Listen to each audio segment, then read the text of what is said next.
So in this video we're going to have an understanding about how our components are going to work and how to connect them digitally, and then we're going to do this in the real world. Okay, so first of all we would like to change our breadboard to a smaller one. So what you do is you press your breadboard and then you come here on the screen here. As you can see, yes, you can choose your breadboards from here, so full, plus and stuff like that. So let's choose the half one and see what's the size. No, let's choose mini. Yeah, I think mini should work for us, right? Or we could just get the half one. Let's get a half plus. Okay, yeah. So half plus looks good. And let's delete this one because we don't need this one anymore. So sorry. Let's press Control Z and we're dragging here. Now let's bring out our core components, right? So what we need is we need motors. So where is our motor? Let's see. Well, we didn't find our motor here. Motor.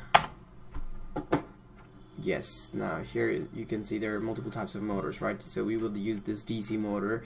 There's another one, stepper motor here, right? So they're giving you some instructions. So we don't need this one right now. We just need this one. This should be a right motor one. So let's remove this one. And then we would need Arduino Uno. As you press Arduino Uno there, so you can see Uno written here, right? Or you can get this one, Uno Rev 3. This is Uno Rev 3. Yeah, this is version 5. Let's just get one of them, so it should be okay for us. So this is the breadboard, this is the Arduino Uno, this is the motor, and if you would like to get another part of the motor, we'll just put duplicated. Okay, so you get the other one. Okay, so we will need two wheels basically, so two motors will be controlled accordingly. Okay, and then what we need is we need our HC. We'll put HC so you can see your sensor over here, right? So this is the one.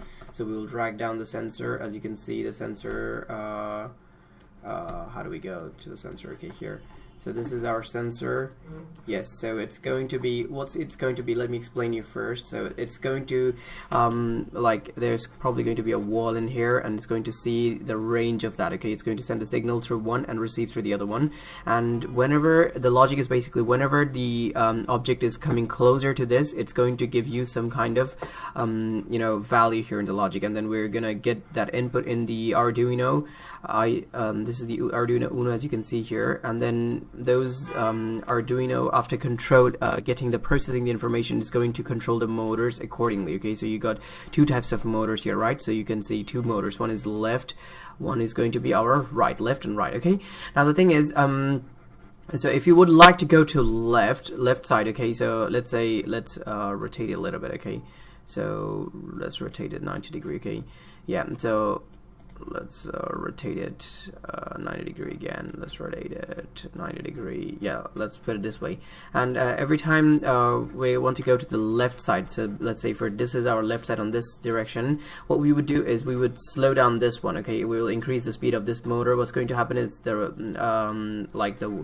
robot is going to move this way. Okay, and if you want to go to the right side, what would you do is you would slow down this one, or you would stop it completely. Okay, so it will move on the place right away. Okay, so guys, so these are the components we would be needing for our first robot. And okay, we need another one component. Sorry, I forgot to mention that. That is the H bridge. So we need to control our like the motors, right? So you could use one of these integrated chips. Okay, so ICs, L293D. So this is our motor controller. So what it does is basically it sends the Arduino is going to send pulses to this one, and this is going to send the electric current here in the motors, because motors give you back some currents back, so because of his electromagnetic magnetism, so we don't want to burn out our Arduinos. Okay, so just to have a protective shield over here, L293D. Okay, so we're gonna have a quick look on the schematics as well for all of these things here. As you can see, this is the L293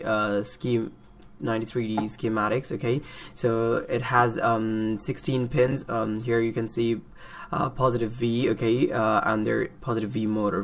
Okay, here you have enable 1, so it will enable this side, and here you have enable 2 on the pin 9. this will enable this one. Okay, then you have your input 4, input 3, then you have your input 1, output 1, input 2, output 2, right? So basically we're going to have input from the Arduino into this input 1s, and then output 1s are going to be the ones that are going to be to the motors. Okay, so that's how we would control the motor from this. Okay, so this output 2 would be another pin for the motors. Now again, you need to understand one thing for the motors. Let me have a quick look at the motors here. Okay, so let's zoom in for the motor, so you can see on the motor there is a plus side, there is a minus sign, right? So if you pass current through this side, what's going to happen is motor is going the current is going to go through inside it, and it's going to come out to here, right? So the motor is going to rotate in one direction. Okay, and if you pass the current through the other side, it's from the minus and it's going to come out to the plus, then the motor is going to rotate in another direction. Okay, probably anti-clockwise, and if the other one is clockwise. Okay, so that's how our motor is going to work. Okay, now the thing is, once you understand this basic, and so there's another thing you need to understand about the sensor. So this is our sensor HC-SR0 for just the ultrasonic sensor. So it has 4 pins. So one is VCC, that's the power. Ground is basically your negative. So this is plus, this is minus. So the current comes through here and goes out here. And there are 2 pins we need to understand. There's one is called trig pin. There is other one is called echo pin. So the echo pin is the one that you send the signal from your let's look at the breadboard. So imagine, so there are 4 pins here, right? So echo pin and ground pin. So one of them is sending signal through the environment, and the other one is receiving. So we will control the echo, and we will get the information through the trig. So one of them is going to be input, the other one is going to be our output. So as you can understand, guys, and let's have a quick look at the Arduino in the next video. Thank you guys for watching.